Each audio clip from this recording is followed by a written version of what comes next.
Cakep, bener nggak?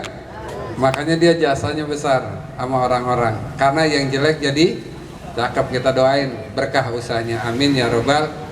Dia juga orang baik sama saya. Setiap ketemu asal saya mau pergi dikasih. Orang baik juga dia. Kita doain berkah, amin ya robbal alamin. Masya Allah, banyak orang soleh di sini ya. Alhamdulillah.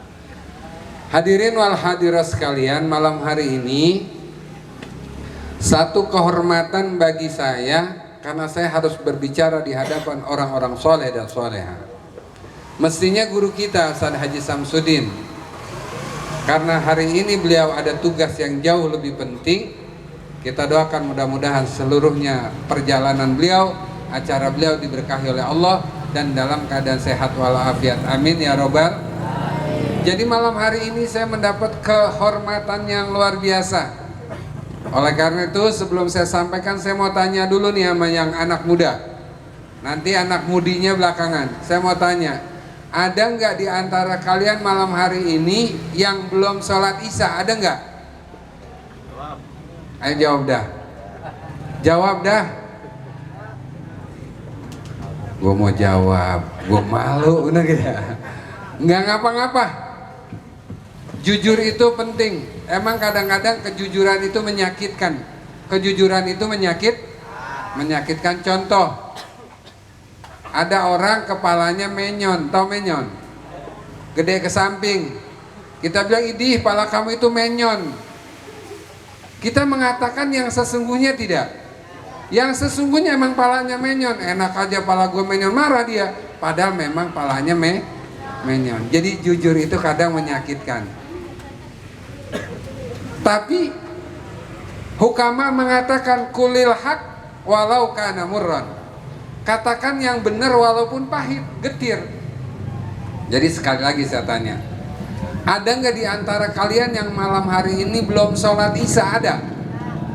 Jujur ya. Nah, tuh.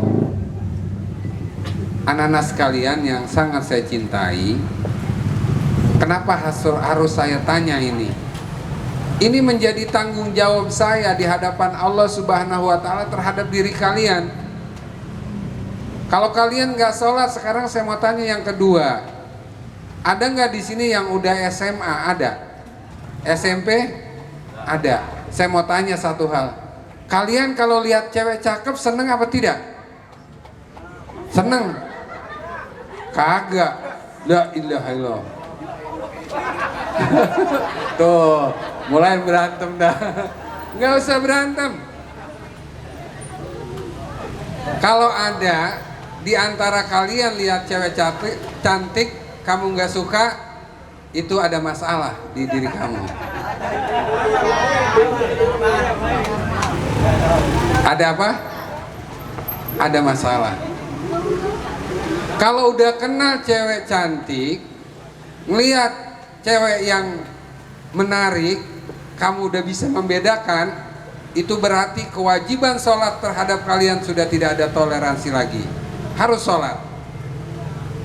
Sholat nanti pulang dari sini ya. Mau disolatin apa mau sholat? Begitu dong, jawab. Daripada disolatin, bener gak ya? Kalau disolatin kita nggak bisa makan ayam bakar, bener gak ya? Gitu. Itu yang pertama. Yang kedua, anak-anak wanita yang cantik ini ada nggak di antara kalian yang belum sholat isya? Semuanya. Oh ada, semuanya tuh. Semuanya belum pada sholat. Belum pada sholat. Tapi ntar pada pulang sholat ya Neng ya. Nah, awas kalau nggak sholat saya cubit nanti. Baik. Itu dua pertanyaan. Jadi saya mohon nanti saya ketika di pengadilan Allah Subhanahu wa Ta'ala, saya sudah lepas karena saya udah tanya. Nanti saya perintahkan habis dari sini kita sholat di rumah kita masing-masing. Halo? Halo? Itu ngapa jadi main sibuk sendiri? Kalau mau bersaing sama saya terus terang. Iya nggak ya? Jangan, aduh kacau nih. Negara ini kacau nih. Negara kacau. Tadi saya diundang, disuruh bicara. Sampai di sini saya dicuekin. Ih sakit deh, sakitnya di sini tahu nggak? Sakitnya di sini, ya. Coba didengerin. Insya Allah nggak lama. Kata anak muda, ini yang ngomong anak muda, bukan saya mewakili suaranya. Hidup itu, hidup dengan ilmu lebih mudah. Hidup dengan ilmu lebih mudah. Orang yang punya ilmu, hidupnya lebih mudah. Hidup dengan cinta akan terasa indah. Hidup dengan cinta akan terasa indah. Hidup dengan ilmu, hidup akan terasa mudah. Dengan cinta menjadi indah. Anak-anak sekalian, bagaimana kita bisa hidup menjadi mudah pada masa-masa nanti kalian sudah besar? Karena hidup semakin ke depan semakin sulit. Lapangan pekerjaan sempit, pekerjaannya tidak ada, peminat kerjanya banyak. Jadi semakin ke depan tantangan hidup mencari pekerjaan semakin sulit. Tapi sesungguhnya pekerjaannya banyak. Pekerjaannya banyak. Contoh pekerjaan banyak. Pagi-pagi kamu nyapu nih dari jalan sini sampai sore ke depan kamu sapuin. Itu kerjaan bukan? Ada yang gaji? Nggak ada. Tapi kita pengen kerja yang ada, dan itu persaingannya semakin tepat, semakin ketat, semakin ke depan semakin. Caranya bagaimana? Saya punya inspirasi untuk kalian jadikan inspirasi menjadi motivasi. Saya punya teman, usianya sama dengan saya, teman saya. Dia punya anak. Dia itu anaknya sejak SD selalu juara 1. Kelas 1 juara 1, kelas 2 sampai kelas 6 juara 1 terus. Ini anak teman saya. Setelah dia pindah ke SMP, kelas 1 dia juga juara, kelas 2 juara, kelas 3 juga juara. Anak ini. Dia pindah ke SMP, SMA, kelas 1 juara, kelas 2 juara, kelas 3 juara. Dari SD sampai SMA selalu juara. Kalau SD 6 tahun, SMA berarti dia sudah berusia 17 tahun. 17 tahun dia belajar, enggak pernah yang namanya keluar rumah, tidak. Kecuali dia belajar.